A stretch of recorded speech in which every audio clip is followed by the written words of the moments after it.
todos estuvimos esperando un montón este día, que para nosotros desde el CIT Formosa y de la Academia Nacional de Agronomía y Veterinarias es un evento muy importante con toda esta gente, estos referentes que hemos podido reclutar. Así que para nosotros es un muy buen día.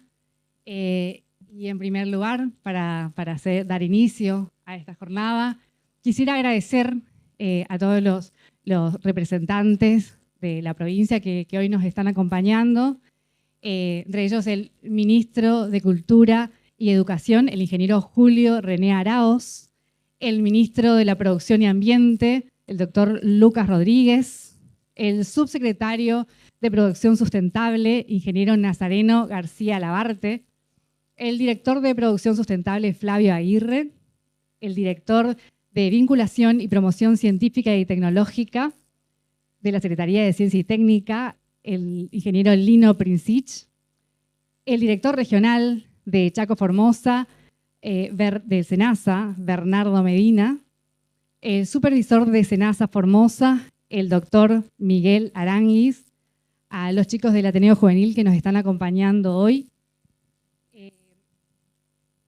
A todos le queremos dar la bienvenida y agradecerles por este acompañamiento.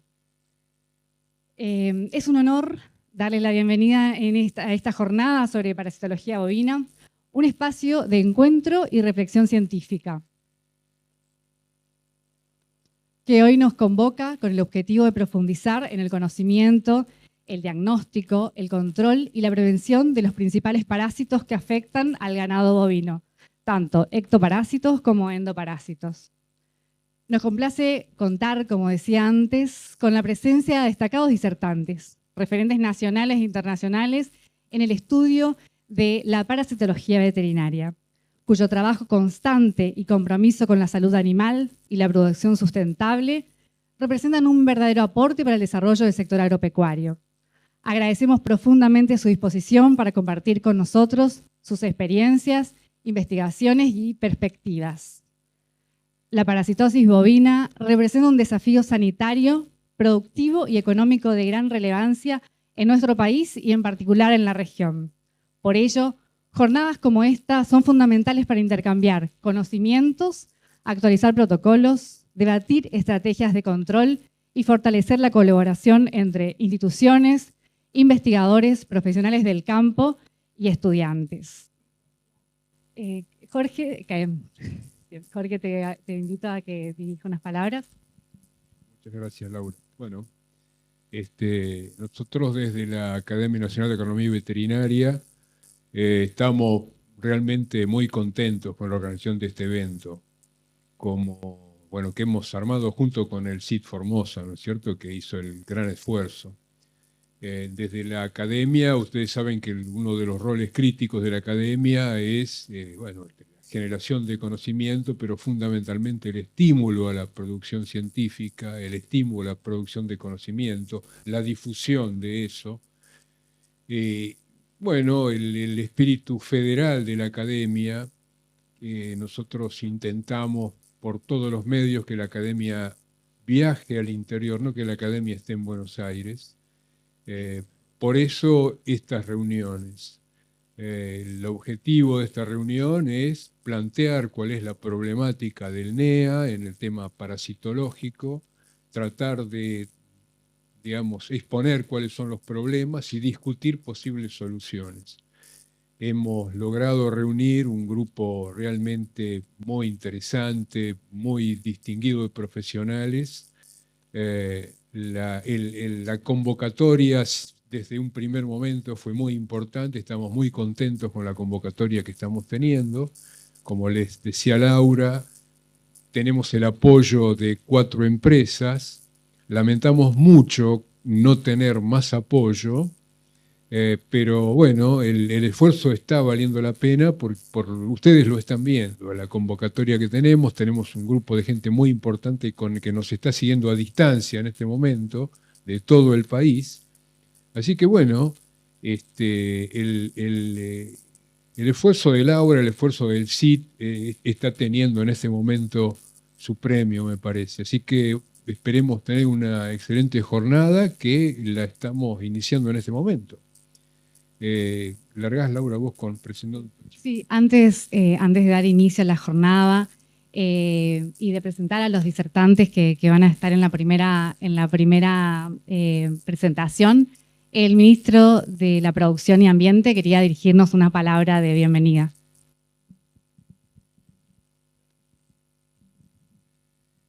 Bueno, buen día a todos. Muchas gracias, Laura, y al Centro de Investigación y Transferencia de aquí de Formosa por la organización de esta jornada. Lo decíamos previamente, una jornada que tiene un carácter y una importancia supina, ¿no?, para el desarrollo del sector productivo y en especial del sector ganadero de la provincia de Formosa, porque en una Argentina donde vemos que la ciencia y la tecnología no tiene hoy por hoy el valor que para todos los estados-nación del mundo debería tener como un motor del desarrollo en la incorporación de conocimiento y en la solución de problemáticas vinculadas no solamente al sector productivo, sino también a lo educativo. Está aquí el ministro de Cultura y Educación dándole también el valor que tiene esta jornada para no solamente, decíamos, la implementación de el desarrollo de ciencia y tecnología aplicado al sector productivo, a la producción ganadera, sino también a cómo la importancia de la formación de los recursos humanos para la investigación y el desarrollo aquí en Formosa toma un carácter fundamental a partir de que el gobernador Infran ha determinado que la ciencia y la tecnología sea una política de Estado a partir del desarrollo de la Secretaría de Ciencia y Tecnología, a partir del Polo Científico y Tecnológico y de Innovación, del Instituto Politécnico recientemente inaugurado, pero fundamentalmente también para que la ciencia y la tecnología no quede entre cuatro paredes, sino que fundamentalmente la puesta en práctica de los conocimientos que se desarrollan resuelvan, en definitiva, los problemas a los cuales está abocado, ¿no?, la academia en este caso. El sector productivo en Formosa y también en el NEA sufre una cuestión sanitaria importante vinculada a las garrapatas. Entonces también entendemos de que los desarrollos que se van realizando y también validando desde distintos organismos y también de distintos actores que componen la cadena productiva y comercial de la ganadería bovina, toman a este caso de, por ejemplo, las garrapatas y la parasitología como un elemento central. También está presente el director del Centro Regional de Senasa, Chaco Formosa, con el cual y con su equipo venimos trabajando en las comisiones provincial de sanidad animal, junto al CID, al Centro de Validación de Tecnologías Agropecuarias, al Instituto Paipa, a la Universidad Provincial de Laguna Blanca, a los entes sanitarios, a las sociedades rurales y asociaciones de productores, para ponernos a tono en cuanto a lo que se va a ver hoy, lo que se vino realizando también. Laura había compartido en algunas de las coprosas algunas cuestiones que se han realizado desde aquí, desde el Centro de Investigación y Transferencia, pero también cómo abordamos una problemática compleja para el sector, que en definitiva no solamente es una cuestión sanitaria, sino una cuestión de rendimientos productivos, de resultados económicos, de sustentabilidad del negocio ganadero.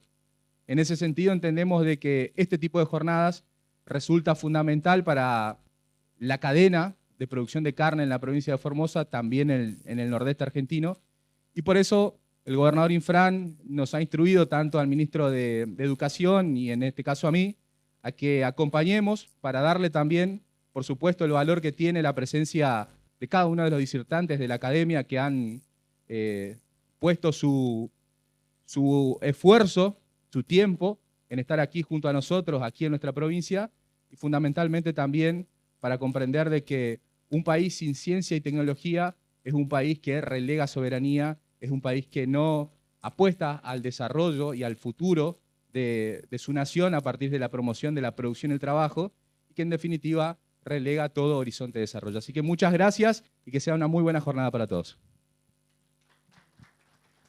Muchas gracias, Lucas, por tus palabras. Y bueno, como decía Carlos, esta jornada ha sido posible de realizar gracias a nuestros patrocinadores, que son de Laboratorios Biogénesis Bagó, Agrofarma, Over y Betanco. gracias a ellos podemos poder tener este panel de disertantes y poder acompañarlos y ofrecerles lo que hoy el CIT Formosa y la Academia les están ofreciendo en esta jornada. Esperamos entonces que esta jornada sea provechosa para todos, que fomente nuevas redes de trabajo y genere propuestas que podamos aplicar en nuestros territorios.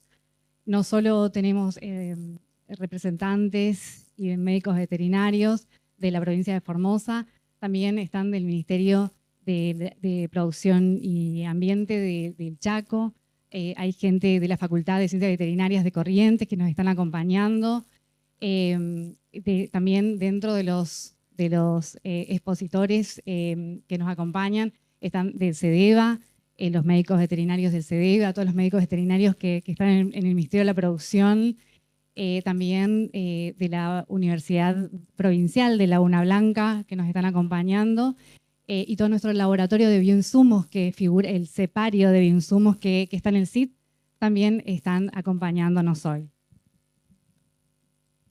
Entonces, sin más, voy a presentar a los dos primeros disertantes de esta jornada, y que si tuviera que leer todo su currículum estaría toda la mañana por tanta trayectoria, pero vamos a ser muy resumida para que los conozcan.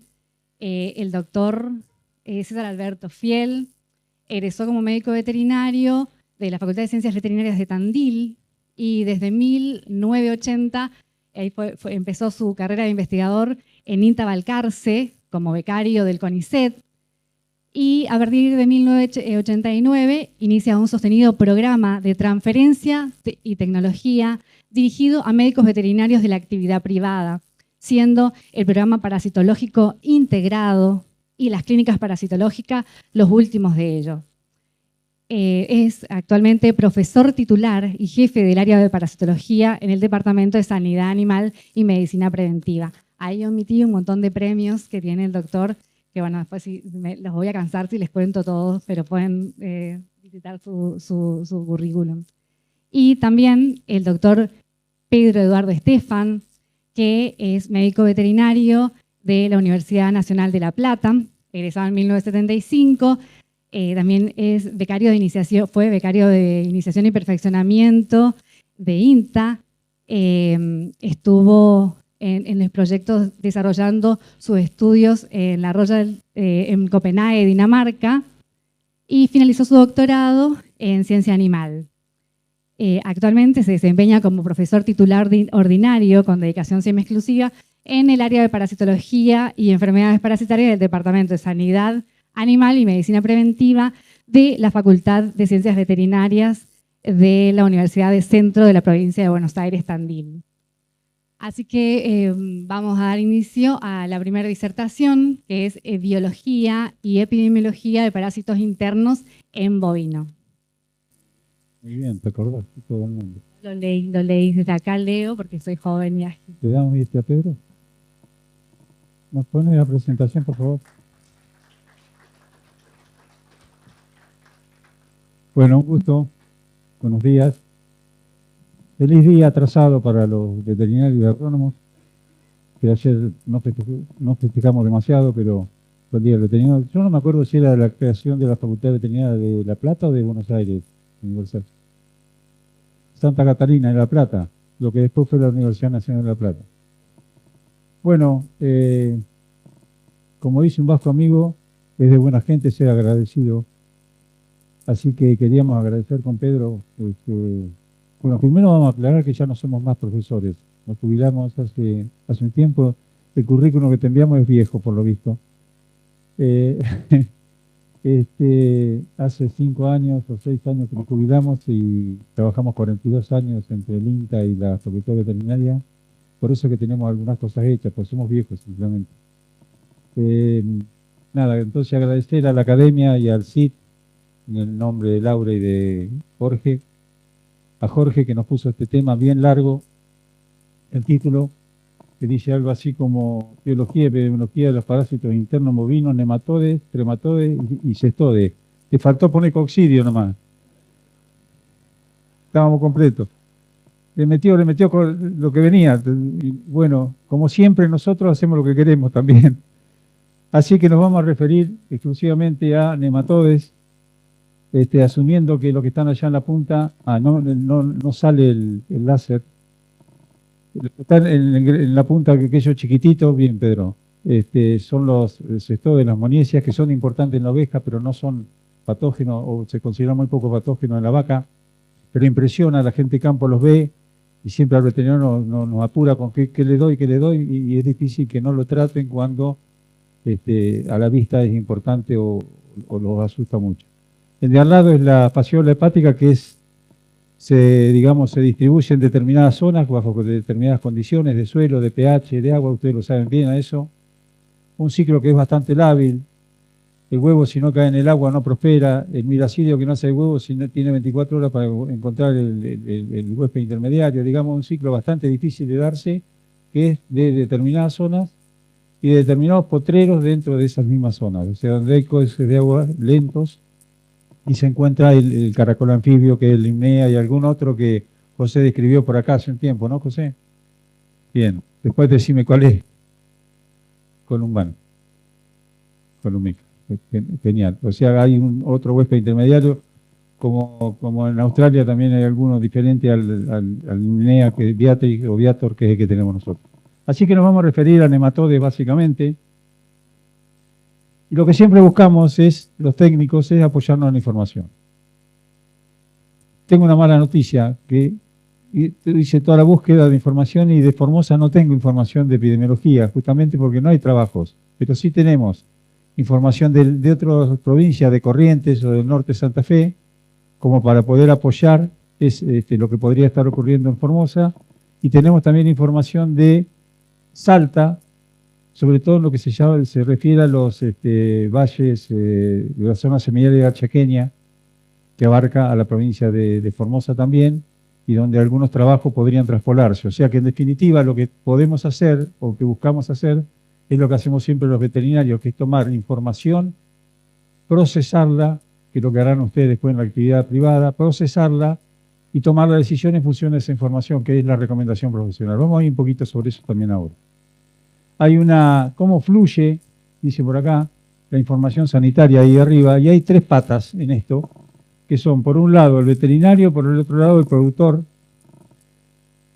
Nosotros como veterinarios tenemos información, lo que decíamos recién, el productor lo que busca son soluciones, y nosotros nos empeñamos muchas veces en darle información. En realidad el productor lo que quiere es sacarse el problema encima rápidamente y que nosotros le demos una recomendación. No siempre lo hacemos porque no tenemos tampoco demasiada información. ¿De dónde viene esa información? Esa viene de centros experimentales que estudian, centros experimentales como el INTA, como los institutos CONICET, como la Facultad de Veterinaria, tantos centros. En nematodes hay más de una docena de grupos de trabajo trabajando actualmente en el tema. En fasciola hepática hay un solo grupo de trabajo que está trabajando en el tema, y esa da un poquito la dimensión del problema. ¿Y dónde se aplica? Se aplica en sistemas productivos que tienen múltiples variables que no son muchas veces las que uno desarrolla bajo condiciones experimentales. Entonces, hay un problema que nosotros detectamos hace ya, Pedrito, ¿cuánto? ¿25 años? Más, 30 años. Donde la transferencia de la información, la transferencia de tecnología se interrumpe en algún punto y donde no somos eficientes en esa transferencia. Claramente no somos eficientes en esa transferencia. Ahí empezamos hace unos años con algunos sistemas, el SAP, que era el sistema de alarma parasitaria, copiaba un poquito, nos acordábamos en el viaje. La idea surgió una vez andando aquí por el Chaco, donde estaban las trampas para el picudo, el algodón. Dijimos que eso tiene que funcionar con los parásitos también. Si nosotros tomamos campos, hacemos los seguimientos en esos campos y detectamos cuando está el problema y alertamos a la zona, porque los problemas parasitarios son dependientes del clima de determinada zona, la dimensión puede que sea dependiente del establecimiento, pero la problemática, la presentación, el patrón de presentación es común a una sola zona. Dijimos, a lo mejor eso tiene que funcionar bien, y funcionó. Después pasamos a trabajar con el PROPI, que era el Programa Parasitológico Integrado. Después trabajamos, partiendo del 2012, Pedro, con el control parasitario sustentable. que ya iba un poquito más adelante. Acá metíamos cursos de actualización, hacíamos asistencia a productores. Y lo último que hicimos hasta el año pasado, que nos cansamos, es el coaching de manejo parasitario a campo. Lo que tomábamos era en distintos lugares, lo más cerca que tuvimos de acá fue en Santiago del Estero, en distintos lugares grupos de 12 o 15 veterinarios que querían empezar a hacer control a campo y nosotros los entrenamos específicamente en ese tema. O sea, hacíamos la parte general y les dábamos las herramientas para que realizaran un control a campo mejor, de alguna forma tirando a que fuera un poquito mejor. O sea que el productor necesita soluciones y nosotros enmarcamos esas soluciones en la información, es lo que decíamos antes. Eso es el servicio profesional. De eso se trata entonces. Bien, el ganadero, cuanto más simple, más práctico, me pongo los anteojos porque no llego a ver de ahí, y mayor impacto productivo, obviamente tiene mayor adopción, eso está absolutamente claro. El ganadero quiere la respuesta rápida y que tenga muy buenos resultados, y eso pasa con todas las enfermedades, y cuando empezamos a fallar en el control de las enfermedades, como el caso de la garrapata, el caso de la sarna en el sur, es cuando empezamos a tener problemas más serios. Y anoche hablábamos con Abel de la inteligencia artificial. Estábamos cenando y le apareció un mail diciéndole que si necesitaba, como era, asesoramiento sobre el estrés, le ofrecía asesoramiento sobre el estrés, no había puesto nada preguntando sobre eso. Yo entré por el lado de Google y en Google te aparece, no sé si a ustedes les pasa, pero a mí sé muy poco de esto, te aparece MetaAL sugiriéndote cosas permanentemente, te vuelve loco entre el MetaAL y el Facebook que te dice los cumpleaños, te vuelve todo el día, te estás recibiendo mensajitos. Y hablando de la búsqueda de información, dice que es el proceso de encontrar y recuperar información relevante de diversas fuentes para resolver un problema o satisfacer una necesidad. Y me gustó la definición, me pareció interesante. Así que seguí un poquito más adelante. Bueno, esto es un poquito lo que dijimos recién, el conocimiento, que da el marco de referencia para que el veterinario apoye el diagnóstico y la recomendación de control del servicio profesional que decíamos recién. El control sustentable, entonces, o sostenible, lo correcto sería sostenible o sustentable, estamos copiando un anglicismo, estamos utilizando, se basa en el conocimiento epidemiológico, que es el tema de la charla mía. Después Pedro va a venir con la parte de diagnóstico, el diagnóstico preciso, un programa de rotación de antihelmínticos en un contexto de resistencia antihelmíntica. Digamos, eso sería lo deseable, por ahí deberíamos estar trabajando. Entonces, para eso necesitamos un conocimiento epidemiológico. Y se me ocurrió volver a la inteligencia artificial, esta vez con el NOVA, y preguntarle sobre la epidemiología de los bovinos en la provincia de Formosa, porque como les había dicho, no teníamos información, o por lo menos no pude encontrar información de epidemiología, de cómo se mueven las cargas parasitarias, digamos, alguna información del comportamiento del parásito dentro de la materia fecal, la infectividad de la pastura, que insisto, tenemos alguna referencia a ambos lados de Formosa, pero que no lo tenemos disponible. Y bueno, ahí dice un montón de cosas, esto es lo más antididáctico que uno puede presentar, uno tiene que presentar párrafos cortos y demás, pero esto es lo que me decía la inteligencia artificial, y decía cosas muy generales como que el estudio de la presencia, distribución e intensidad de factores de riesgo asociados con infecciones por nematodas. Ah, qué rico, claro, eso lo sabemos todo. Entonces dijimos, ¿cuáles son? Seguí un poquito adelante y puse cuáles aspectos incluyen. Y dice que la distribución geográfica, que está influenciada por factores climáticos como la humedad y la temperatura, qué novedad, también lo sabemos, bastante general. Después dice especies predominantes, y ahí empezamos a tener problemas. Cuanto más profundizamos, cuanto más información queremos obtener de donde no existe la información, nos empieza a zanatear. Decididamente. Entonces aparece que los géneros parasitarios o los parásitos nematoides más comunes son Aemoncoplaceia, Ostertagia y Tricostrón Lycopteria. Ni parecido. Por lo menos si lo querés poner en orden, Coperia va arriba de todo. Y Ostertagia en esta zona no está, o está muy poco. Muy poco. Me acuerdo que Humberto Toledo, allá por los 80, había diagnosticado un caso en la provincia de Formosa de Ostertagiasis, pero eran animales que habían venido corriente. Cuando profundizó un poquito, habían traído la Ostertagia corriente, pero no. Entonces ahí ya nos empezó a zanatear un poco. Después dice que los factores de riesgo como la edad del ganado, el manejo sanitario, cosas generales también, pero fíjense que dice que los animales jóvenes y el sistema de producción extensiva suelen tener mayor riesgo de infección, de arrastre, mal. Y lejos, decididamente. Entonces, dice, los estudios epidemiológicos, investigación local indica que la prevalencia, otra sanata, si no tenemos información, dice que la prevalencia es del orden del 70%. En definitiva, le pregunté después cuáles son las limitaciones de la inteligencia artificial y me gustó la respuesta. Dice que no sirve para tareas que requieran sentido común, intuición, empatía, creatividad, genuino, juicio ético, complejo, situaciones ambiguas. Está buenísimo, ¿o no? Es un buen secretario. ¿Verdad? La inteligencia artificial es muy buen secretario porque uno le soluciona las cosas rápidamente, pero no le aporta información relevante en este caso por lo menos. Bien, dicho esto, 8 géneros, 7 o 8 géneros, en general son 7. Ahí aparece otro. Yo insisto con marcar con esto y no lo hace. 3, perdón Pedro. Sí, en lo oscuro anda, pero en lo claro no anda. 3 géneros en agomazo, 3 géneros en el intestino y un género en el intestino grueso, trichuri, prácticamente no lo contamos como nematode.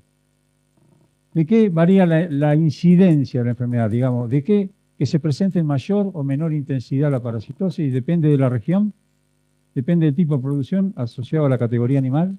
Todos sabemos que las categorías jóvenes de recría son especialmente sensibles a la parasitosis.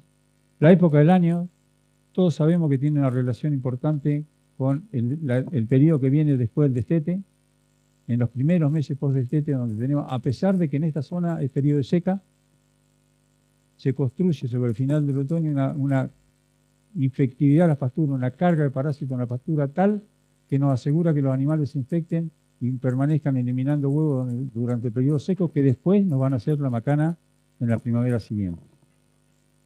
Y depende de los tratamientos antihelmínticos y de la carga animal. Obviamente, a mayor carga animal, a diferencia de lo que decía la inteligencia artificial, todos sabemos que los sistemas, cuanto más intensivos, más problemas, más limitaciones tienen desde el punto de vista parasitario.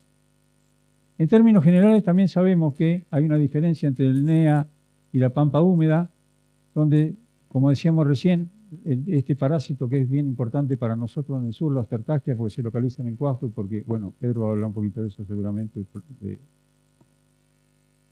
En la medida que bajamos aparece Ostertagia, en la medida que subimos aparece Moncus. Y hay, desde mi humilde punto de vista, hay una sobrevalorización de la Moncus.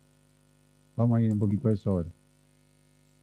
Los trabajos que se hicieron en Corriente en el año 76, que hizo Don Oscar y su equipo, ¿tienen algún trabajo que hiciste vos en frigoríficos después, José? Pero en animales adultos, si no me equivoco. Estos son novillos de 1 a 3 años de edad, marcan claramente que Coperia y Haemoncus son los géneros que predominan en coprocultivo. ¿Qué significa coprocultivo? Significa tomar materia fecal, someterla a un periodo de maduración para que nazcan larvas, identificar las larvas después para determinar qué géneros parasitarios hay. Sencillamente eso. 15 días después, entre 10 y 15 días después de que uno hace un coprocultivo, aparecen las larvas, uno las toma y determina qué porcentaje de géneros parasitarios está. Hay otro trabajo que se hizo bastante después, que es de Daphne del año 94, esto es en Reconquista, en el Inter Reconquista. Vos también trabajaste con eso, ¿sí? Donde marca que el predominio neto, este es con sacrificio animal, es decir, con conteo de parásitos. Esto es carga real. Lo otro es estimación de la carga parasitaria en base al coprocultivo. 57% de los parásitos es Coperia y 3% es Haemoncus. Y aparece Ostertagia bastante importante ya, con un 23%, como aparece acá en los estudios de Don Oscar también con un 18%. O sea que en Corriente Ostertagia no es tan...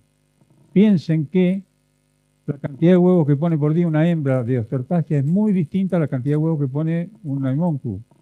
Fíjense que en Moncus Cephalostomus la hembra pone 5.000 a 10.000 huevos por día.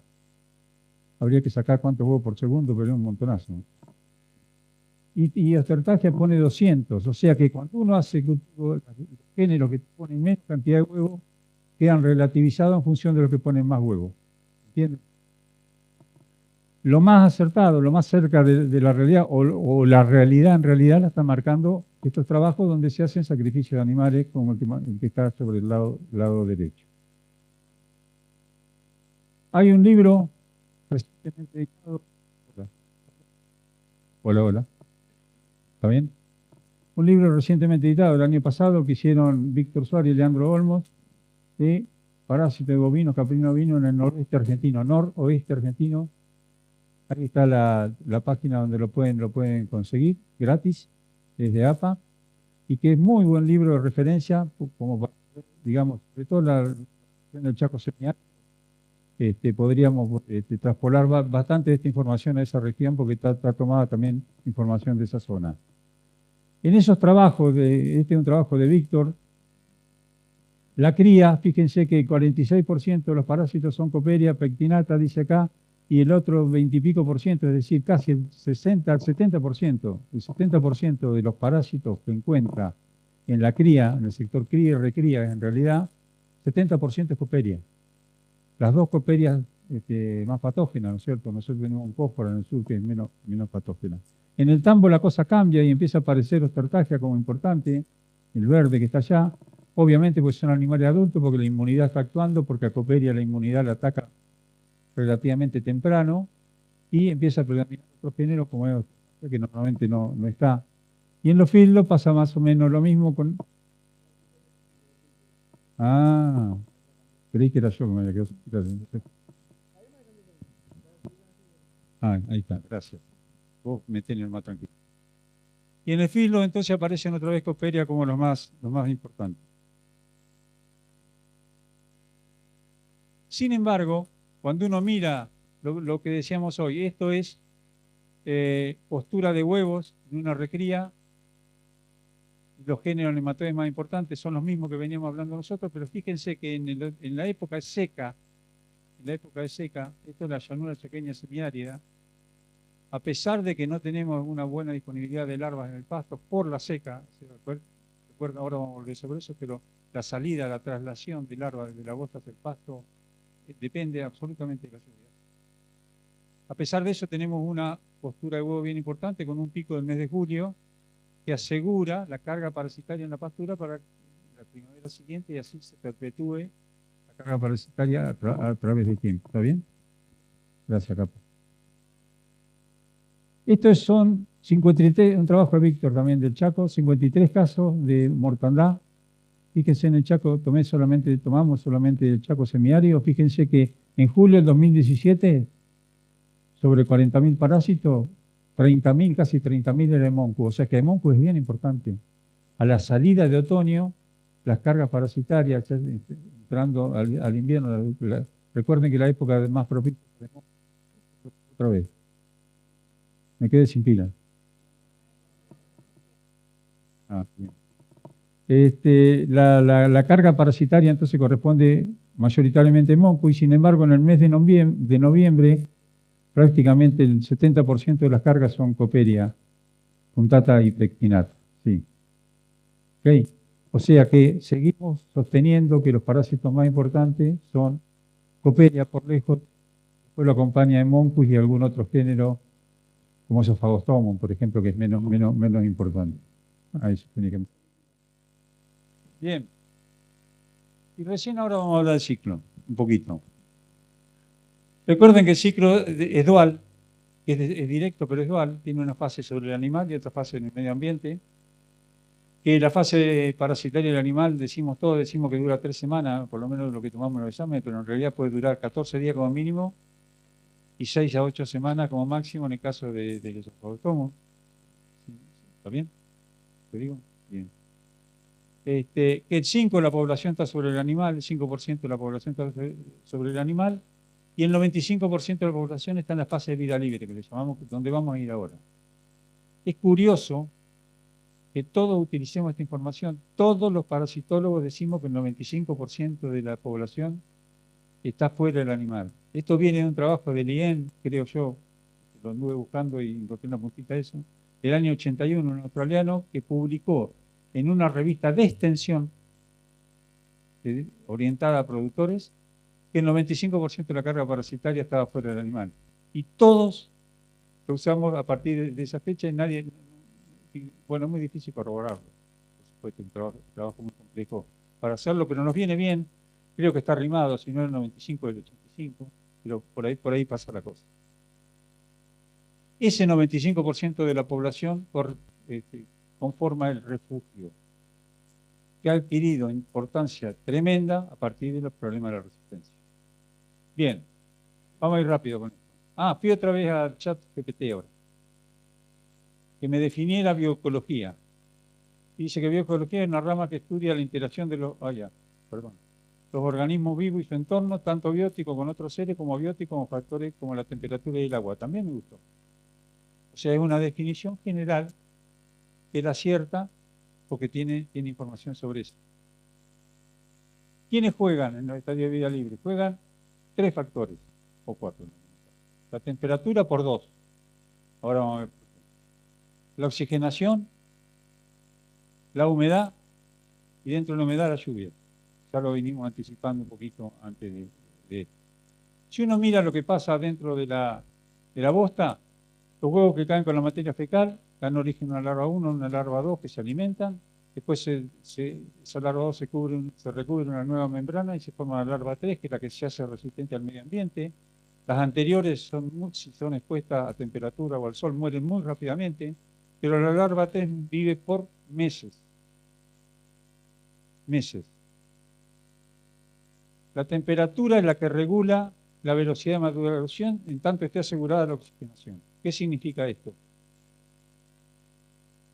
Que en la medida que estamos más cerca de la costra de la materia fecal, se asegura la oxigenación y más rápidamente llega al larva infectante ese huevo. En la medida que nos vamos hacia el centro, donde la anaerobiosis es mayor, ese huevo demora más, pero eso lo convierte en la materia fecal en el búnker de los parásitos. ¿Estamos? Es lo que alimenta permanentemente los parásitos en la pastura, que es lo que está marcado ya con... Tengo fondo blanco, no puedo marcar nada con esto, pero lo que está marcado como ondas ahí, esas 3 ondas que dice lluvias, cada vez que llueve se produce el arrastre de larvas de la bosta. Vuelve a llover, se produce nuevamente el arrastre de larvas y así hasta que sufrimos el agotamiento de las larvas. La lluvia y la temperatura, perdón.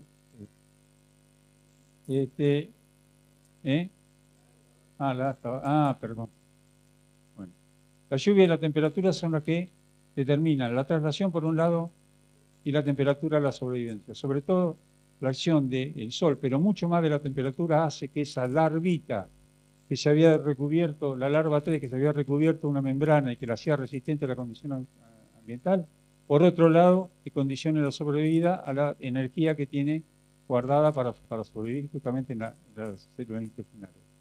En la medida que aumenta la temperatura, la larva se mueve más y se muere antes. En la medida que bajan las temperaturas, esa sobrevida es mucho mayor. Bien. Entonces la traslación depende de la humedad, en especial de la lluvia. Estos son los gráficos, no les voy a mostrar a ustedes, estos gráficos son de la... ¿Qué pasa en Formosa? Nosotros en Formosa, corríjanme por favor. Vale. En Formosa tenemos un régimen hídrico que va de los 1200 en capital hasta los 600, 700 contra el límite contra Salta. ¿Sí? ¿Está bien? La ganadería se ubica el 60%, por lo menos el dato que yo tomé. Seba Crudeli me corrigió ayer. La ganadería se ubica el 60% en estos 3 departamentos, que son Patiño, Pirané y Formosa. Pero está aumentando, me decías vos, en función de las megatérmicas, fuertemente en Chaco Salteño contra Salta, ¿no? De esa zona. Las Lomitas. Ok. Gracias por el dato. Si nosotros decimos que la temperatura gobierna la maduración de huevo al larva infectante, podríamos, teniendo estos histogramas de temperatura, podríamos traspolar información de otro lugar. Ahí. Gracias. Podríamos traspolar información de otro lugar en función de esa temperatura. Por ejemplo, esto. La maduración de huevo de larva infectante no ocurre en esos ambientes. ¿Por qué? Porque si cae la materia fecal dentro del agua, no tiene suficiente tensión de oxígeno y no hay maduración. Es lo que pasa en las estercoleras, por ejemplo, donde los huevos quedan como tales, no hay maduración. Distinto es esto, son ambientes inundables donde uno tiene la bosta, ya tiene las larvas, y si queda inundado hay un gran mecanismo de arrastre de larvas desde la materia fecal hacia eso. Esto nos pasa en las inundaciones a nosotros en el sur con ciertas frecuencias. Y esta es la gráfica que quería mostrarles. Lo que ustedes ven como barra roja es el tiempo de maduración en semanas. Y lo que ven como línea azul es la temperatura media mensual. ¿Qué está mostrando esto? Que con temperatura media mensual por encima de los 20 grados, como allá en la punta de la línea, el tiempo de maduración es tan corto como una semana. Y que con temperaturas más bajas, alrededor de los 7 grados, ese tiempo de maduración se estira a 6 semanas. Y las intermedias. Pero eso es una constante. O si nosotros suponemos que es una constante, porque hay una alta correlación entre la temperatura negativa, entre la temperatura y la maduración de huevo larva infectante. A mayor temperatura, menor tiempo de maduración, a menor temperatura, mayor tiempo de maduración. Lo mismo podríamos hacer por las lomitas. Por ejemplo, en las lomitas tenemos ahí una temperatura de 25 grados o de 20 grados en el mes de octubre. 20 grados. ¿Está bien?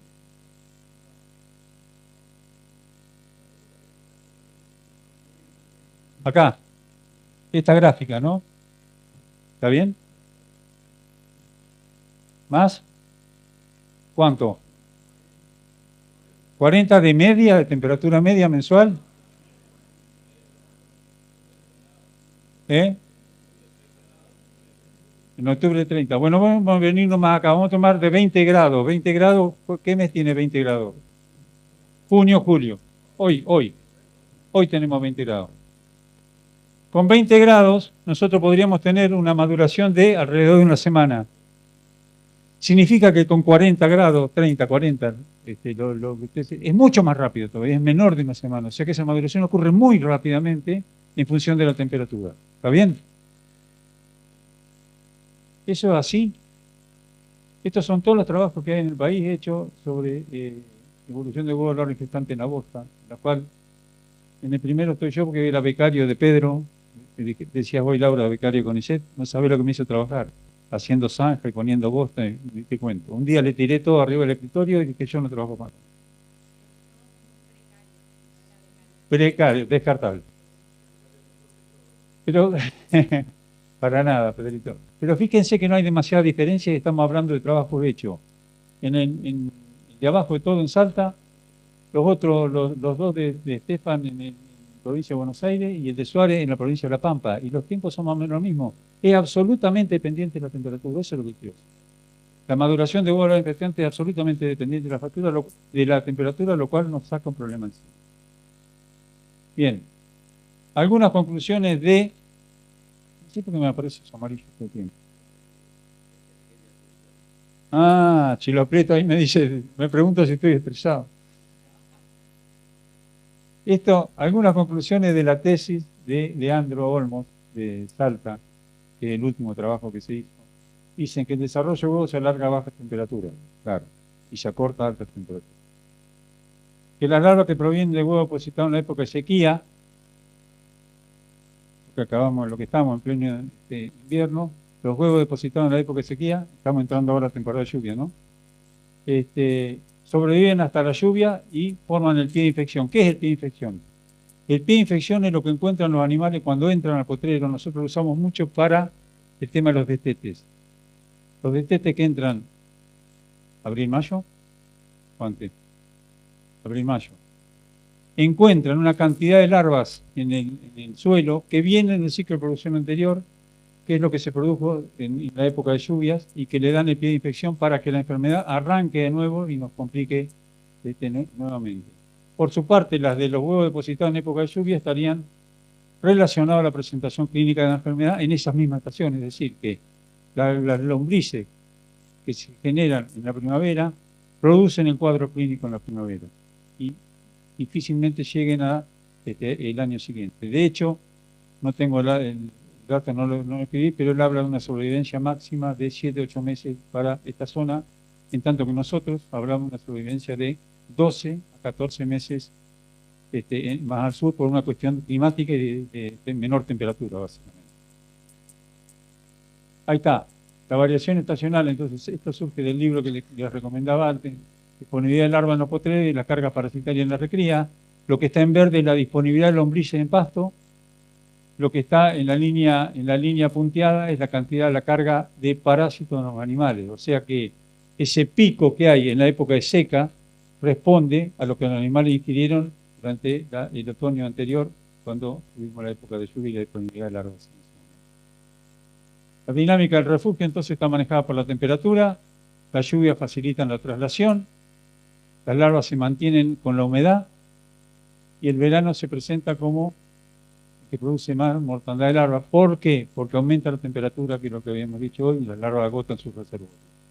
Este es el patrón de infectividad y contaminación de la región subtropical, traído de Daphne, donde muestra una alta disponibilidad de larvas. Los destetes entran a los potreros y encuentran en años normales, con lluvias normales de otoño, encuentran una alta disponibilidad en las pasturas, que hace que los parásitos suban rápidamente dentro de él y empiecen a poner huevos, y que esa carga parasitaria se mantenga durante todo el otoño-invierno, el invierno, el inicio de primavera, y los huevos también se mantengan relativamente altos hasta bien entrada la primavera, a diferencia de lo que nosotros vemos en el sur.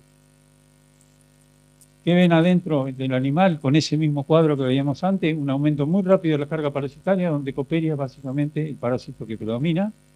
¿Cómo voy de tiempo? ¿Laura? Ya estoy terminando. Pero hay años que es diferente, perdón.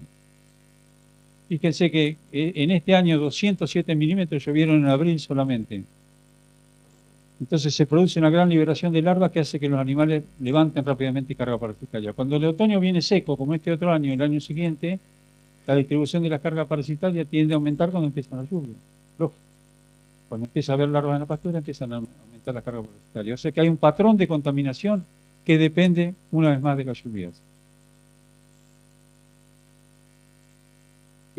Y terminando, esto lo vamos a dejar picando porque después lo vamos a retomar.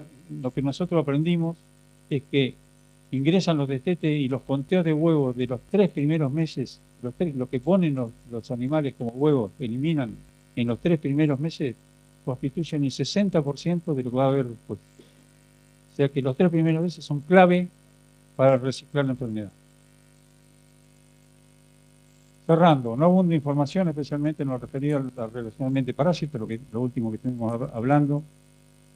Gran variabilidad de ambientes, zonas agroecológicas, dificulta establecer patrones de incidencia parasitaria, pero una vez más tenemos referencias que podemos utilizar y adaptar a cada uno de los establecimientos.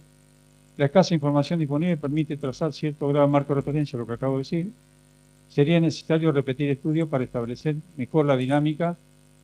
También resulta necesario establecer si existe correlato entre los niveles de parasitosis descrita y la ganancia de peso vivo. No hay demasiado trabajo en este sentido. ¿Alguno de Víctor? Te lo tenés citado vos, que debe ser, no me equivoco, ¿no? Lo que a priori se ve como un problema, quizás resulte una oportunidad. Y acá me bajo. Muchas gracias.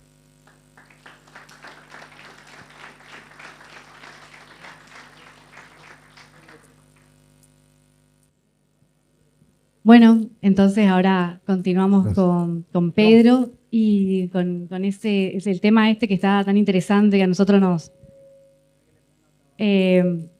lo abordamos siempre, que es la patogenia, manifestaciones clínicas y diagnóstico de parasitosis internas, impacto productivo, técnicas de diagnóstico de campo y laboratorio. Bueno, gracias, Pedro. Gracias, Laura. Bueno, buen día. Me sumo al agradecimiento que hizo César recién, a Laura y a Jorge por la invitación, a todo el equipo de trabajo.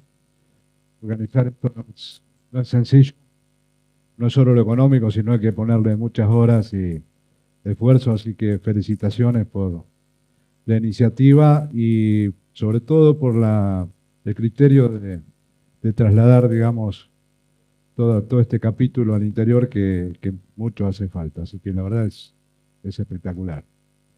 Y bueno, continuando entonces con la segunda charla, César recién se refirió a un capítulo que tiene que ver con los parásitos, qué es lo que pasa afuera, que lo que realmente es después lo que tenemos los problemas en producción.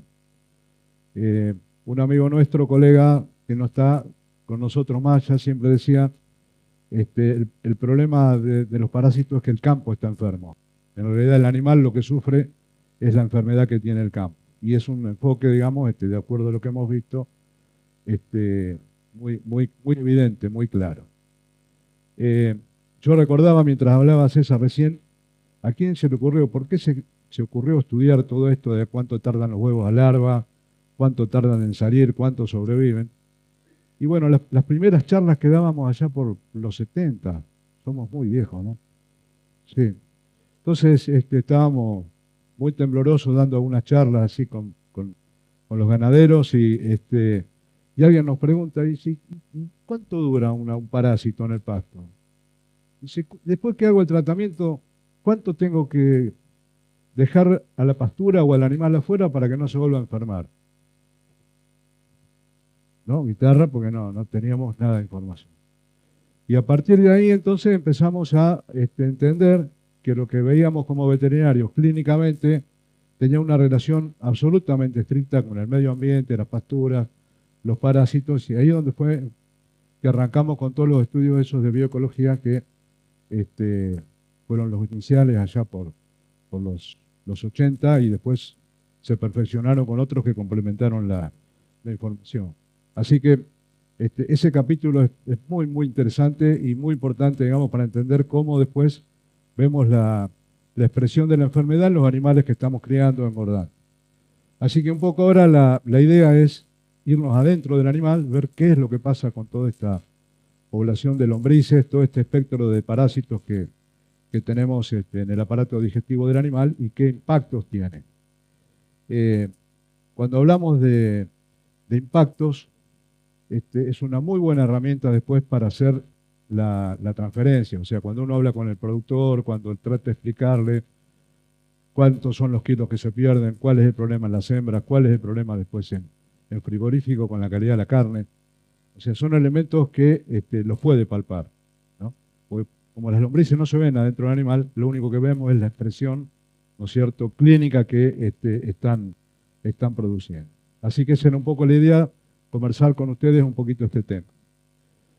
Revisando el NEA, entonces, cómo se hace la ganadería bovina, con un resumen de la información de INTA y SENASA hasta diciembre del 24. Tenemos que son más o menos 60 millones de hectáreas, 85% pastizales, montes y 8% de megatérmicas, que digamos es una alternativa que está en aumento, que ayuda muchísimo, ¿no es cierto?, en este tipo de climas a generar forraje, que es lo que precisamos, que por supuesto es el alimento más barato que tenemos para engordar animales. Estamos con el filo, estamos con todo, que está muy bien, pero tiene un costo, digamos, relativo bastante más importante. En cuanto a la dotación de población de ganado, esto es para Formosa, para Chaco, para Corrientes, para Misiones.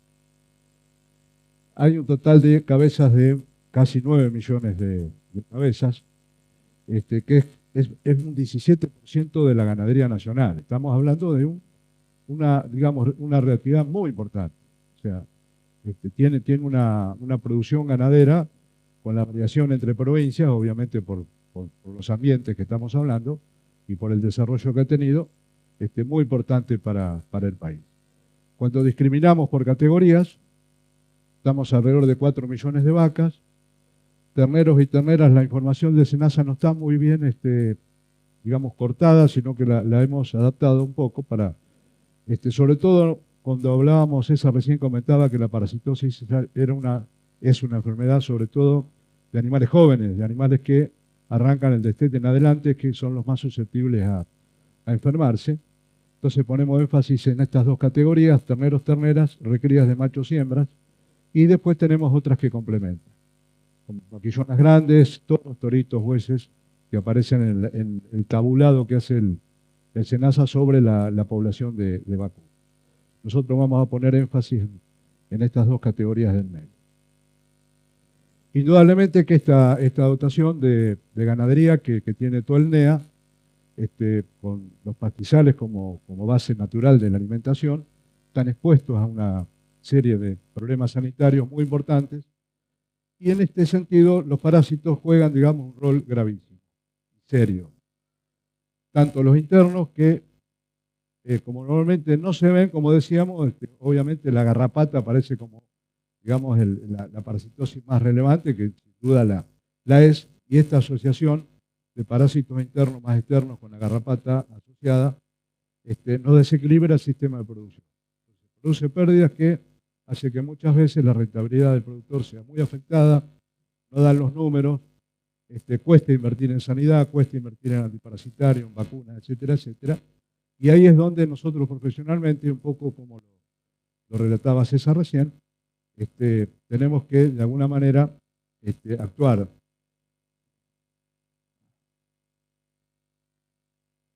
Con esto no. Me habían hecho un enredo con esto.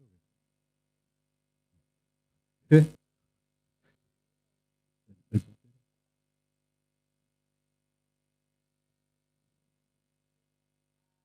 No, la pantalla blanca no. No, este tiene también, pero no se vende. Muchas gracias, Iván. Muchas gracias. Así que bueno, desde el punto de vista de la atención profesional del sistema, entonces lo que tenemos que tratar es de evitar que como estas dos enfermedades están muy instaladas, muy difundidas, erradicarlas, por lo menos los internos, es imposible, tenemos que convivir, es generar estrategias de control con las terapias que correspondan para que sea un equilibrio entonces entre lo que esperamos producir y convivir con el parásito. En ese sentido, entonces, vamos a ver impactos que son directos, vamos a ver algo de la disminución de peso disminuida, vamos a ver algún concepto sobre crecimiento y desarrollo, o sea, cómo la parasitosis interviene en esos capítulos. Y tenemos los indirectos, donde podemos ver cómo afecta una parasitosis el rendimiento y la calidad de la res, o sea, el producto final que surge de un sistema de producción, en la hembras, fertilidad y desarrollo, sobre todo óseo, con área pélvica y demás. Vamos a ver algo. Hay una subutilización del recurso forrajero. Vamos a ver que uno de los aspectos que vamos a tocar es ese también y que impacta también en la ganancia de peso. Hay impactos indirectos por el uso del antiparasitario inapropiado. Después vamos a ver el tema de la resistencia, que eso también impacta cuando no aplicamos el antiparasitario que corresponde, genera pérdidas que se podrían evitar tranquilamente. Y lo más importante también es que en los establecimientos más organizados, cuando empezamos a trazarnos con los kilos que nosotros pretendíamos en determinado periodo del año y nos pasamos al ciclo siguiente, se nos mezclan las categorías en el campo. Las que veníamos recriando del año pasado, que no llegan al peso de faena, servicio o venta, quedan en el campo, tenemos los destetes, tenemos las dos categorías ahí, se nos achica el campo, es todo un lío, entonces claramente hay que trabajar para evitar ese tema. Desde el punto de vista de digamos, la susceptibilidad que tienen las categorías con respecto a internos, a parásitos internos, podríamos decir que la cría no es un problema severo. ¿Por qué? Porque el componente animal que tiene un sistema de cría básicamente es la vaca. Son animales adultos que tienen inmunidad, por lo tanto, hay situaciones. Estamos hablando de biología siempre. Hay situaciones particulares en las cuales la vaca puede sufrir la enfermedad, pero son excepciones. Son inmunes, han generado anticuerpos a través de la exposición y el paso del tiempo. No así el ternero, que nace y a medida que se acerca al destete empieza a aumentar su riesgo, digamos, de parasitosis, porque obviamente es un animal que no tiene inmunidad, está muy expuesto, pero ¿qué pasa? Lo que tiene a favor es que como está tomando leche todavía, La leche juega un efecto mecánico. ¿Vieron? Cuando el ternero está mamando, hay un reflejo de la gotera esofágica que se cierra, la leche cae al cuajo. En el cuajo, el pH del cuajo sube de 2, se va a 3, 4 permanentemente. Las larvas que llegan ahí desconocen el ambiente y se van.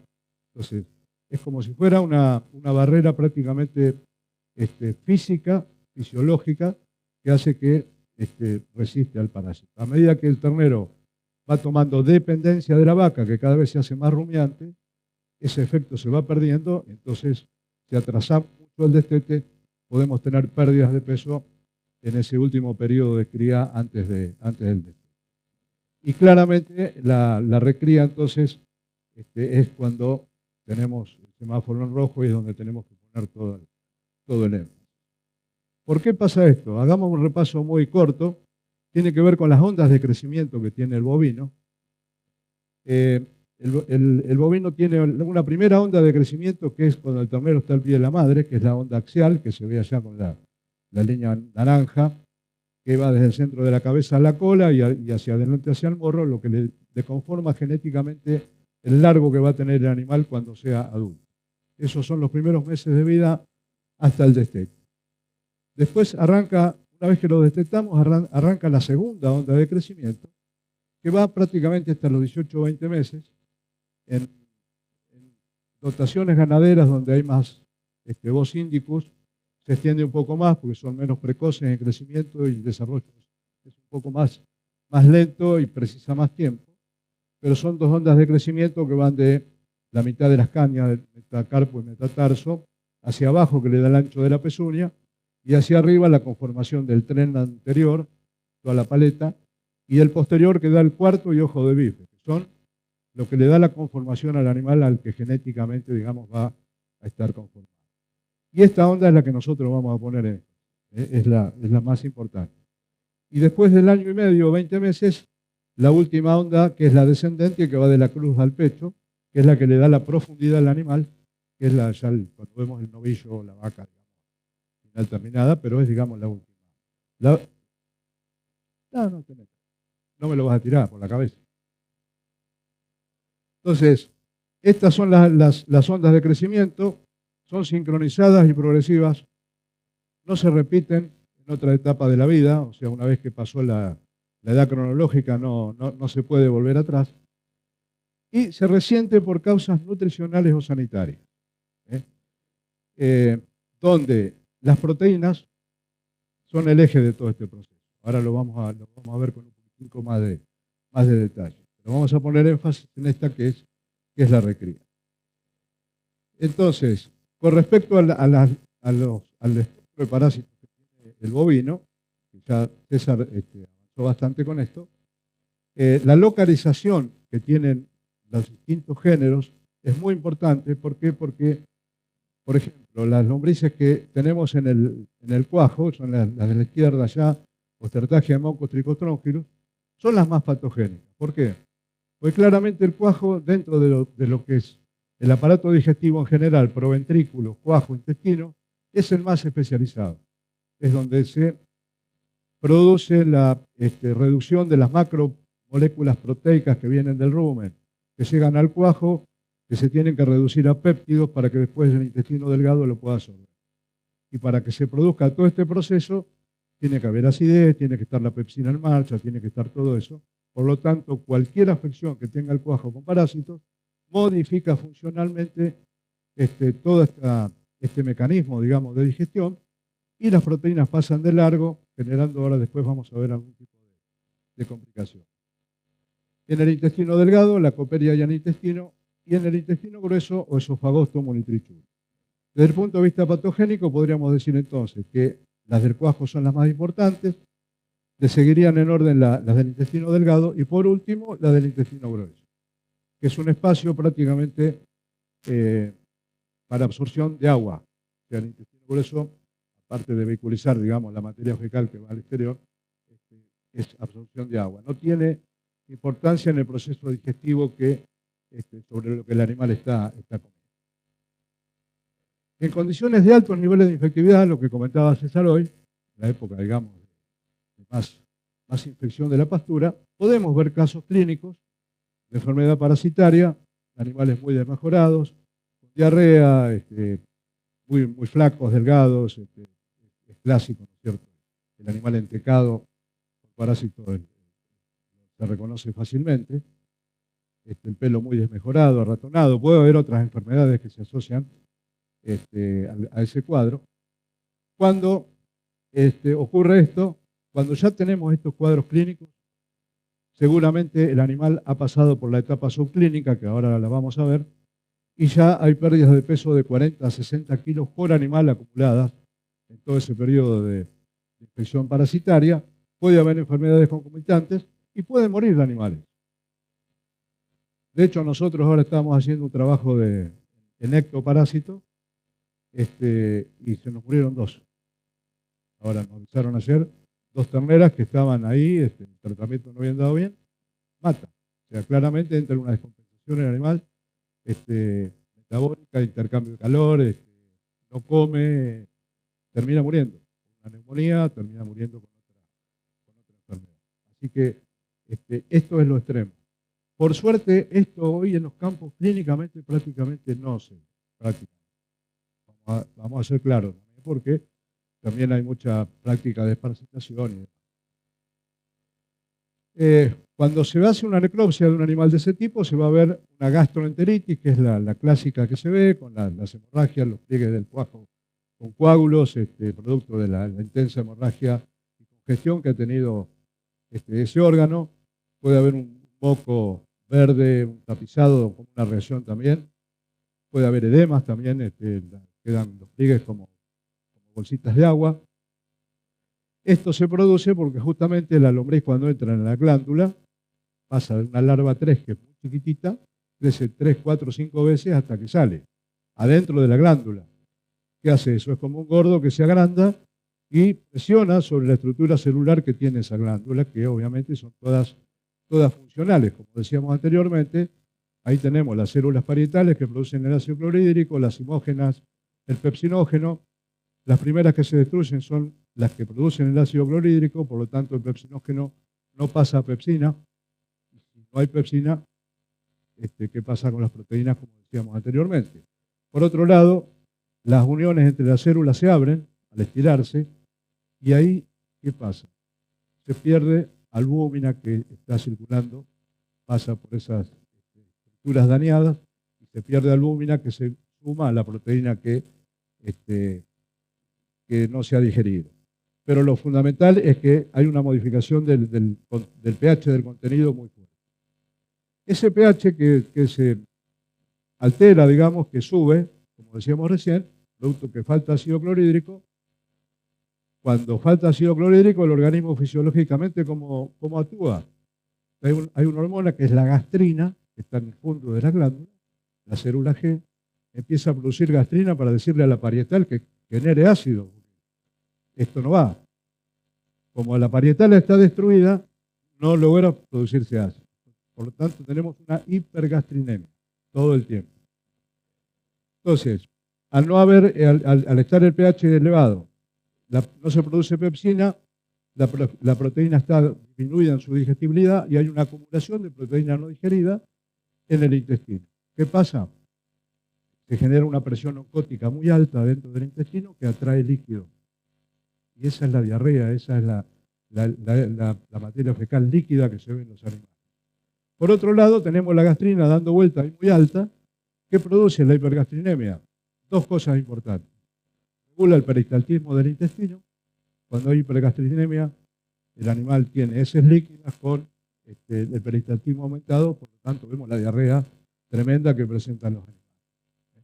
Y por otro lado, que es lo más importante también, ahora vamos a ver una consecuencia, es que las células esas que se destruyen en la glándula se modifican, hay una metaplasia, cambian la función y se crecen. Una hiperplasia, se multiplican, agrandando ese órgano.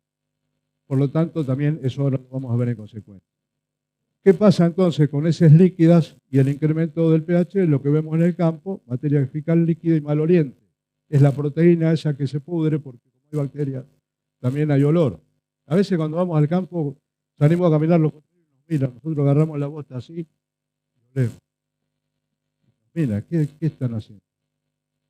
Uno se da cuenta rápidamente, digamos, cuál es el grado de descomposición que tiene esa proteína. Tiene olor feo, olor putrido, justamente porque al subir el pH hay más bacterias, y al haber más bacterias se multiplican en la materia fecal y le dan ese olor bastante feo que tiene la materia. Es un trabajo de mierda. Bueno, y después tenemos los parásitos que se localizan en el intestino, que complementan estas lesiones de cuajo. Puede haber edema de pared, barrido. Hay compensación limitada del proceso digestivo, o sea, el intestino no está preparado para generar los péptidos que sí produce el cuajo. Y hay una limitada absorción de oligoelementos, minerales y vitaminas. Y ahora después también vemos cómo impacta eso. Bueno, los huesos, que ahí lo que queremos poner un poquito de énfasis es por qué no crecen los animales, ¿no? Los huesos crecen en las puntas con las placas epifisarias. Primero hay un proceso de condrogénesis, o sea, la placa esa es una matriz proteica básicamente, que va creciendo de acuerdo a lo que genéticamente el animal está habilitado, la onda de crecimiento esa que veíamos, y después se agregan otros elementos como son la vitamina D, el calcio, el fósforo, factores de crecimiento, etcétera, etcétera. Como lo vemos ahí en esta imagen. Pero ¿qué moviliza todo eso? Lo moviliza la albúmina. Claramente, si nosotros entramos con una hipoalbuminemia por el problema de la parasitosis, lo primero que baja a nivel plasmático es la albúmina.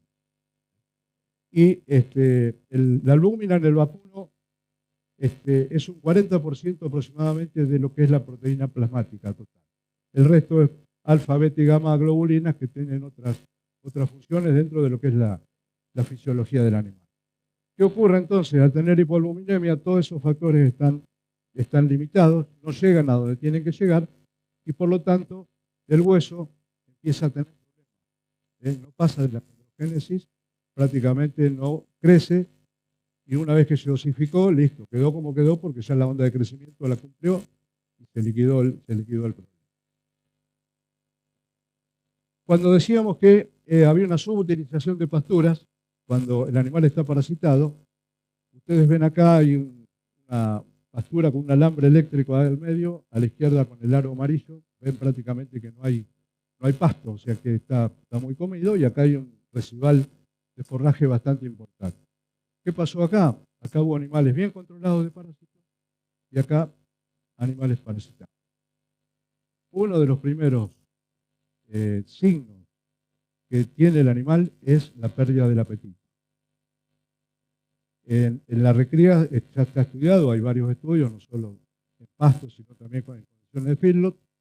Los animales están pastoreando 1 hora y media menos por día. Le saca el apetito. Y lo que se ha estudiado también es que el animal tampoco compensa esa reducción del tiempo de pastoreo por la selección de mejores forrajes. A lo mejor iría a comer forrajes con más proteína o con más... No, tampoco ocurre eso. O sea que lo que el animal no come en tiempo, después no lo compensa en calidad del forraje.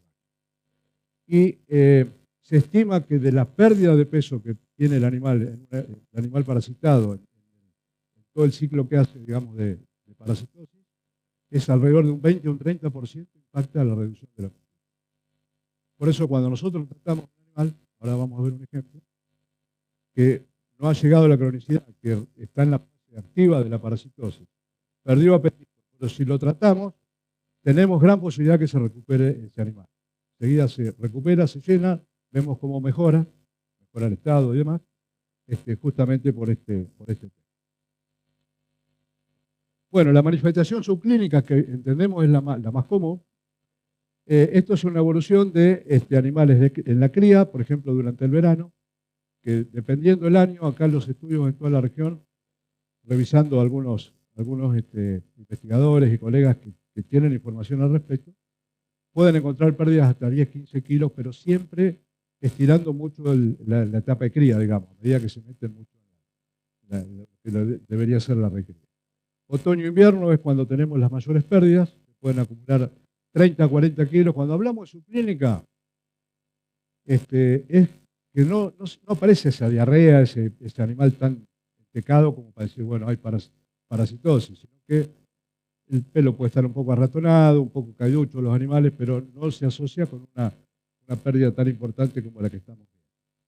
Y después en la primavera, cuando ya tenemos buen forraje y demás, y empieza las lluvias a generar todo eso, lo que se ve es que el animal que ha sufrido la parasitosis tiene una ganancia de peso buena, apropiada, pero no compensa lo que perdió. O sea, lo que ya se perdió hasta fin de invierno, principio de la primavera, después no lo compensa. Y ahí lo ven esas dos curvas, donde prácticamente se mantienen las diferencias de fin de invierno hacia el fin de la temporada. Obviamente, este grupo tiene que permanecer mucho más tiempo en el campo para llegar al peso que llegan aquellos, o si es para reproducción, o si es para faena, para consumo del animal en matadero. Esa diferencia que hablábamos recién de fin de invierno, nosotros en una oportunidad lo que hicimos fue, fíjense esta diferencia que se ve acá, el grupo que estaba parasitado, empezamos a tratarlo con antiparasitario cada 21 días, que es el ciclo, lo que dura el ciclo que comentaba César, para que no tuviera problema.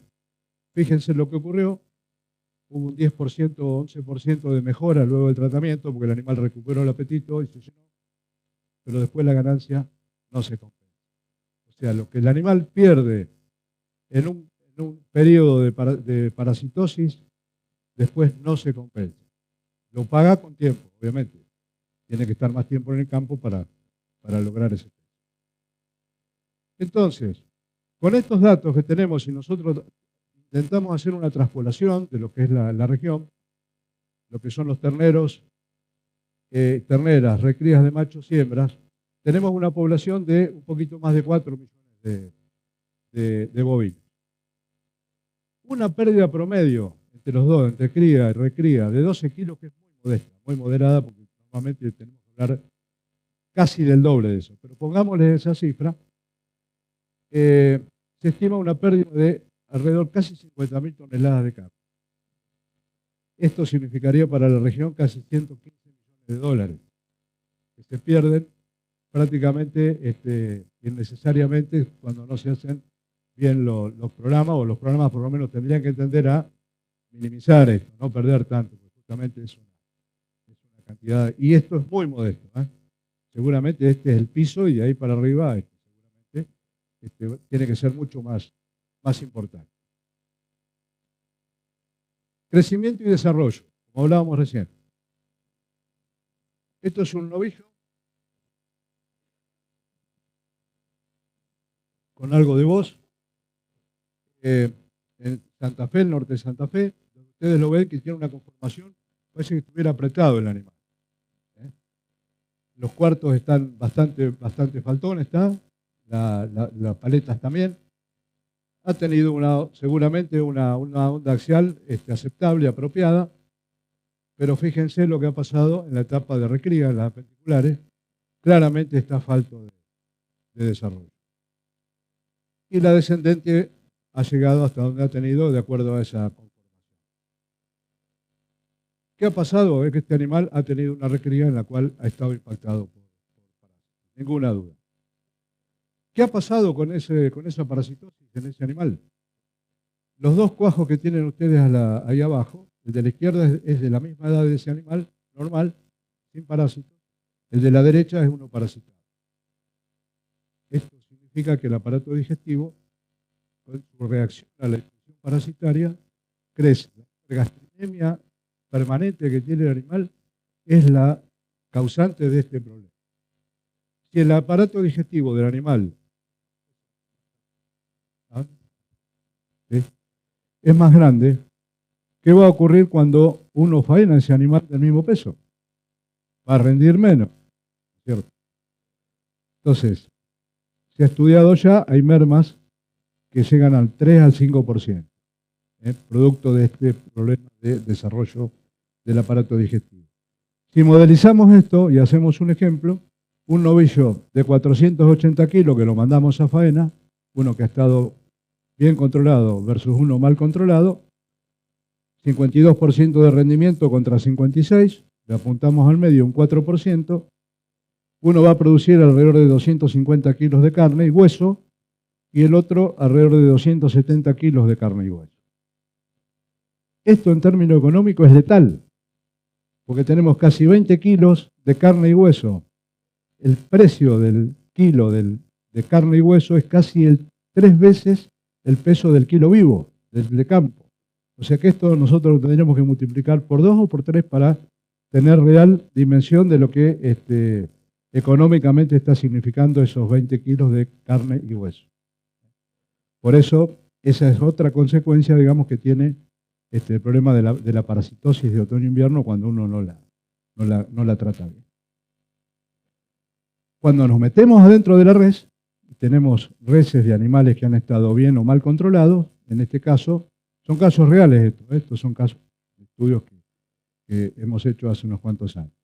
Esa diferencia de 15 kilos entre una media res y otra, una res no media, la res completa, 9 kilos corresponden a músculo. ¿Por qué es esto? Porque claramente, cuando se pierde albúmina, que el animal entra en hipoalbuminemia, el hígado empieza a pedirle aminoácidos. ¿De dónde lo saca? Del músculo, que es la reserva que tiene el organismo. Por lo tanto, el músculo es el que más pierde en esto. 4,5 kilos de grasa y 800 gramos de hueso. Pero también resulta muy interesante que la calidad de la carne que se está produciendo en un animal que ha estado con parásitos también está afectada. Hay diferencia del manual. ¿Por qué ocurre esto? Porque si se remueven aminoácidos, se reemplaza por agua, el veteado del tejido graso también interfibrilar es diferente. Por lo tanto, la calidad es diferente en la carne. Mayor porcentaje de agua, como decíamos, y menor porcentaje de proteína bruta por este tema de que se reemplaza por agua. Pero hay un dato muy curioso. Y de todo lo que es el animal, ¿cuál es la parte que más entrega? O sea, ¿qué músculo? De los 9 kilos, ¿cuáles son los que más entregan a esta batalla? Bueno, fíjense, son los de cuarto y ojo de bife. O sea, comercialmente son los de mayor valor. O sea, estamos perdiendo por todos lados.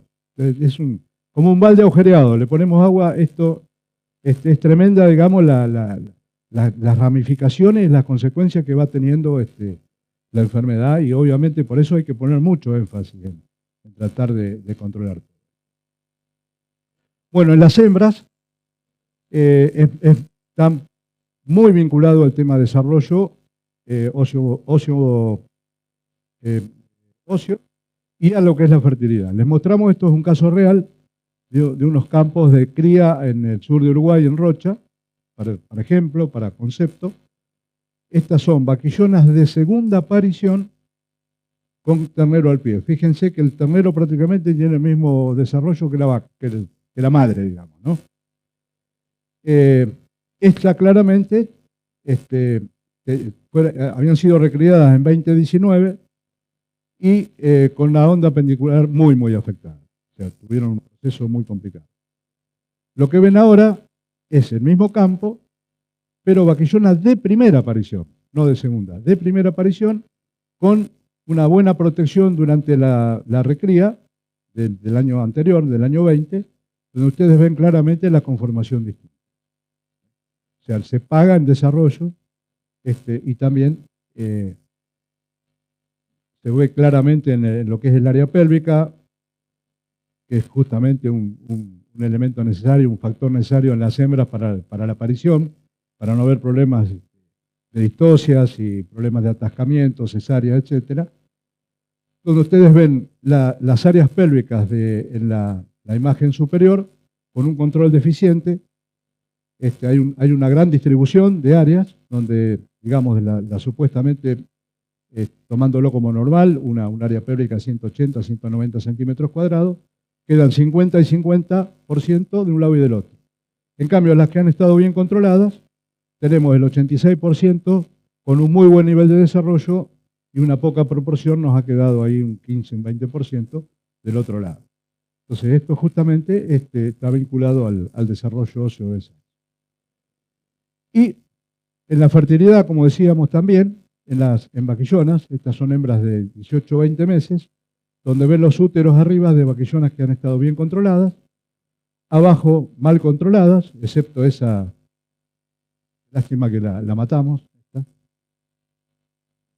Que justamente es una reacción individual a la parasitosis. O sea, como pasa con cualquier enfermedad, hay individuos que manifiestan resiliencia en este caso, porque estos animales tenían, a través de los análisis de materia fecal, un nivel de parasitosis similares a las de abajo. Sin embargo, el animal siguió creciendo, siguió desarrollándose, y eso es lo que se conoce como resiliencia.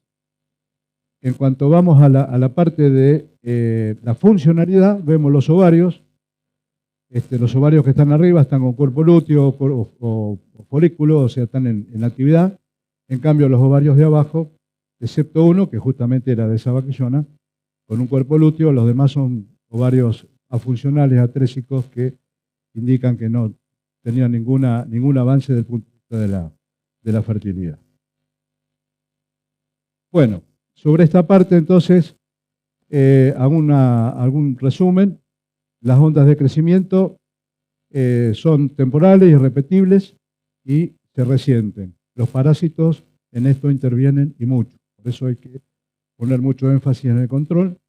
Los cambios estructurales y funcionales del aparato digestivo alteran principalmente la albúmina, como decíamos. Se retrasa el desarrollo genital y su funcionamiento.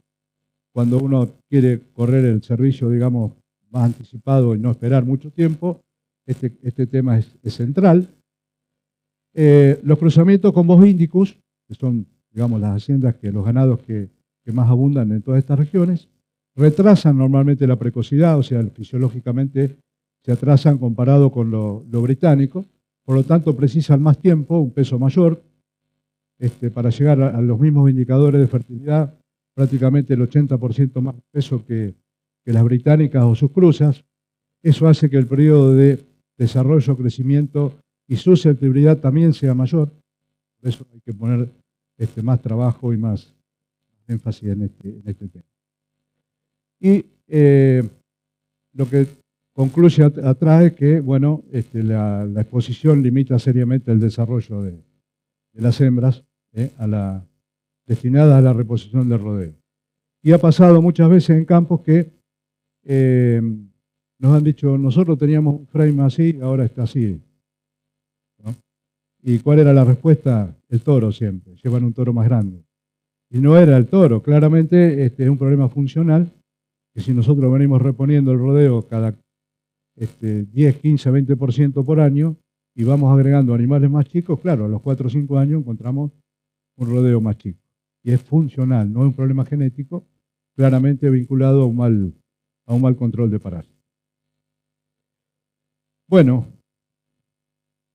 estoy pasado, ¿no? Bueno, rápidamente, diagnóstico. A ustedes me pasan la cuenta a mí, pero ustedes no.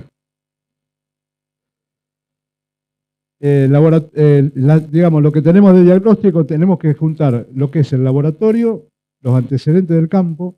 Ponemos mucho énfasis en esto, es que siempre hay que mirarlo en el contexto y en el conocimiento, todo esto que estamos hablando. Es un conjunto de ideas para conformar la decisión técnica. Hoy en día abundan las técnicas moleculares, pero claramente lo que tenemos normalmente en la rutina de diagnóstico de los laboratorios son las técnicas clásicas, como son el recuento de huevos, conteo de parásitos adultos, como decíamos recién, lavado de pasto, se puede medir ganancia de peso y comparar entre tratados y no tratados, etcétera, etcétera. Los antecedentes son clave en esto. Hay toda una anamnesis que hay que conformar, sentarse 5 minutos con el mate, el café, con el productor y charlar, digamos, cuál es el problema, cómo cría, qué tratamiento, etcétera, etcétera. El recuento de huevos en la materia fecal es, digamos, el elemento base que tenemos. Se hace el diagnóstico clínico, monitoreo de tropas, podemos hacer a campo, se determina la oportunidad de tratamiento, estimación de la eficacia, de cómo funcionan o no los antiparasitarios, y también para el tema de la resistencia, que es el tema clave que seguramente vamos a charlar después. Esto lo vamos a sacar. Esto le sigue el coprocultivo, es una técnica complementaria que normalmente no está muy generalizada, pero que nos ayuda muchísimo a entender mucho más qué es lo que estamos viendo en el análisis de materia fecal. El recuento de lombrices normalmente queda mucho para la parte experimental, digamos, cuando uno prueba productos y demás, que se hace sacrificio de animales y se cuentan lombrices entre controles y tratados, se hace la comparación y nos da la información útil si ese antiparasitario funciona o no. Se puede estimar también infectividad de larvas en la pastura. En sistemas extensivos es muy complicado. A medida que intensificamos es más fácil hacerlo esto. Otra técnica que se utiliza es la técnica de Barman para la lombriz de pulmón, que también es una lombriz que abunda también en estos lares. Ayuda mucho a, digamos, cuando empiezan a toser los animales, uno los mueve, se sospecha que puede haber lombriz de pulmón, se saca materia fecal o se junta. En el laboratorio vemos la migración de larvas y se puede hacer el diagnóstico fácilmente. El único tema es que entre que por ahí aparece la tos y aparecen larvas, transcurren varias semanas, 2, 3 semanas, y a lo mejor nos da negativo el Baerman y resulta que están con lombriz. Pero hay que tener, digamos, algún tipo de cuidado con eso. Y bueno, y después otras técnicas como digamos, estimación de pepsinógeno en plasma, albúmina, hematocrito, todo lo que se pueda utilizar, digamos, es bueno. Bueno, hasta acá llegamos, entonces. La verdad, muchas gracias. Y bueno, yo quería preguntarles si alguien tiene alguna pregunta que no quiere que se le pase, porque por ahí uno tiene la idea y necesita consultar algo y después ya se le va la idea, porque la propuesta en esto era hacer una mesa redonda. Pero por ahí estamos desfasados de tiempo y tal vez estén cansados. Hay un break para compartir con ustedes.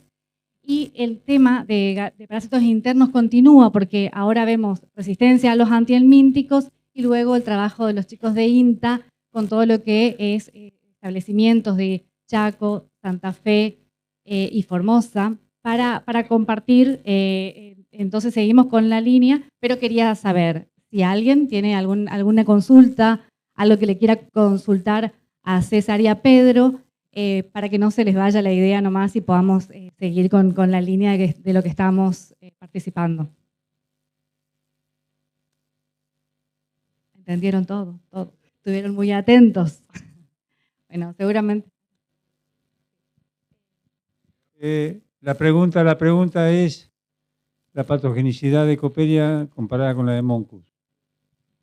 ¿Viste el caso ese de Víctor Suárez? El de Moncus había matado con cargas de alrededor de 40.000 parásitos y la Coperia se mata con cargas de arriba de 140.000, 150.000. O sea, claramente es más patógeno el de Moncus. Lo que es cierto es que hay mucha más Coperia también. Y las Coperias que tienen ustedes en la zona son las más patógenas. Coperia puntata, pectinata y custiza. A diferencia nuestra que tenemos la oncófora, que es menos patógena. Así que, si bien los dos pueden matar, pero el Moncus con menor carga. Esa sería la respuesta. El tema, vos dijiste que hay una sobrevaloración sobre el Moncus, más o menos eso es lo que entendí, coprocultivo. Yo no discuto que eso no sea así, sabemos si coincidimos en lo que dice Pedro, vos, Coperia es el género, pero quizás el error técnico es sobrevalorar a Moncus teniendo en cuenta lo que pasa en ovinos. Y en ovinos acá puede causar muerte. Entonces, quizás el error está de esa sobredimensión y estudios antiguos de bioclimatograma donde decía, teóricamente, por la zona hay Moncus. Y no es no es así en bovino. Pero en ovino, ojo. De acuerdo, José, hay una traslación de la información de ovino a bovino, en este caso, que es incorrecta.